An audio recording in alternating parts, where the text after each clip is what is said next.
Eh bien bonjour à tous et à toutes et bienvenue dans un nouveau débrief Formule 1 qui sera aujourd'hui consacré au si réputé et prestigieux Grand Prix de Monaco. Cette nouvelle édition en principauté a été le théâtre d'un week-end plutôt mouvementé, ce qui est assez rare pour être souligné. Le leader du championnat Max Verstappen bien sûr s'est une nouvelle fois imposé non sans difficulté à cause d'une pluie passagère durant le Grand Prix et il a ensuite été rejoint sur le podium par un infatigable Fernando Alonso et un Esteban Ocon infaillible ce week-end.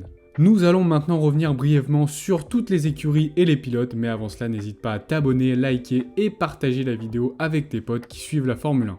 Lanterne rouge du classement cette saison, Williams pouvait réussir à grimper dans la hiérarchie si l'un des deux pilotes réussissait à bien se qualifier le samedi, mais malheureusement ce ne fut pas le cas. Week-end compliqué pour le rookie Sargent qui semblait pourtant assez proche du rythme de son coéquipier jusqu'à la qualif. Plusieurs erreurs en piste le dimanche, mais les conditions n'ont pas aidé à l'apprentissage, il faut le reconnaître. Pour Albon, c'est satisfaisant, sans être transcendant, il fait largement le travail en accédant à la Q2 et en finissant P14 en course. Nouvelle grosse occasion de points chez AlphaTauri grâce encore une fois à Yuki Tsunoda, mais le japonais n'aura finalement pas tenu jusqu'à la ligne d'arrivée. Qualifié et longtemps P9 en course, ses freins lui ont coûté sa position dans les derniers tours, ce qui lui fait redescendre P15. Pour son coéquipier De Vries très en difficulté sur ce début de saison, c'est assez satisfaisant pour une fois. Pas d'erreur notable alors même que les conditions étaient extrêmement compliquées et un rythme satisfaisant vis-à-vis de Yuki qui lui permet de finir à la 12e place. Week-end à vite oublié pour les Américains puisque c'est une douche froide chez Haas à Monaco. Aucune voiture en Q2 et une course ponctuée d'accidents et d'erreurs pour les deux pilotes. C'est au final une P17 et un abandon pour Hülkenberg et Magnussen. C'est une presque réussite en course pour l'équipe suisse Sauber Alfa Romeo puisque Bottas termine à la porte des points 11e grâce à une belle remontée de 4 places au total. Zhou n'a néanmoins rien à lui envier à ce niveau-là car il gagne pour sa part près de 6 positions pour finir en 13e position. Beaucoup de positifs chez les Oranges ce week-end puisque la monoplace semblait plutôt performante lors de toutes les séances et cela se confirme le dimanche avec un double top 10 pour Norris 9e et Piastri juste derrière en 10e position. Week-end bien géré par les deux pilotes avec un Norris leader suivi de très près par son rookie de coéquipier australien qui tient très bien le cap pour l'instant cette saison. Malgré la bonne perf de McLaren, la P5 au championnat est enfin reprise largement par les Français de chez Alpine avec un week-end de plein. Très bonne qualif qui met les deux pilotes dans les meilleures dispositions pour la course en partant respectivement P7 pour Gasly et P3 pour Ocon. Position inchangée au terme de ce Grand Prix si mouvementé, ce qui signifie qu'Esteban signe son 3e podium de sa carrière. Enfin, un week-end à la hauteur des espérances pour Alpine et je pense que Laurent et Otmar seront tous deux apaisés, enfin seulement jusqu'au prochain Grand Prix.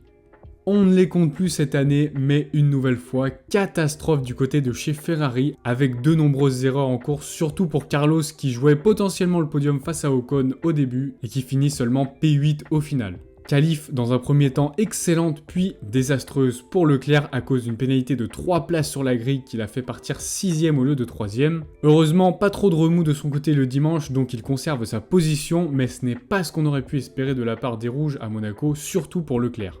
Encore un week-end maximisé à fond par Mercedes, qui apportait enfin ses nouvelles améliorations retardées d'une semaine. Ils semblaient très en difficulté tout le week-end et on constatait qu'ils avaient du mal à exploiter le potentiel de la monoplace, mais après une bonne Q3 qui plaçait Hamilton P5 et Russell P8, les deux ont su hausser le rythme en course pour finir respectivement P4 et P5 à l'arrivée.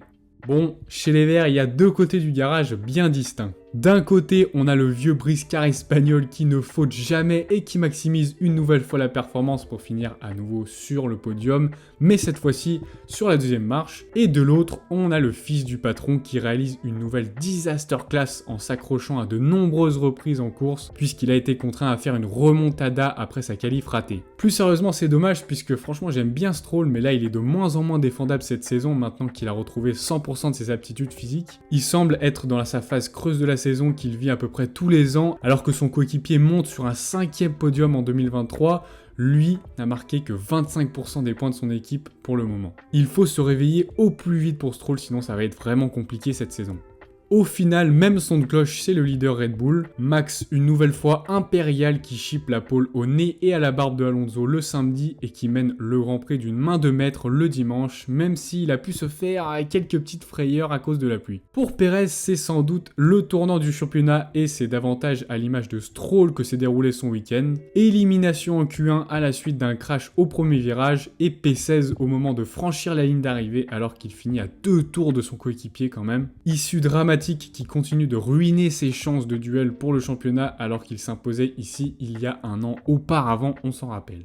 Vous l'aurez donc compris, ce week-end à Monaco nous aura réservé un bon lot de surprises, ce qui change ici, même si ce coup de pouce a surtout été donné par l'arrivée de la pluie au milieu de course. J'espère que mon débrief vous aura plu, en tout cas nous on se retrouve la semaine prochaine à l'occasion du Grand Prix d'Espagne. Max s'imposera-t-il à nouveau? Alonso parviendra-t-il à remporter un nouveau succès sur ses terres après plus de 10 ans de disette? Ou alors quelqu'un d'autre parviendra-t-il à déloger les Red Bull pour la première fois cette saison? C'est la question qui se pose, en tout cas nous découvrirons ça la semaine prochaine. Allez, peace!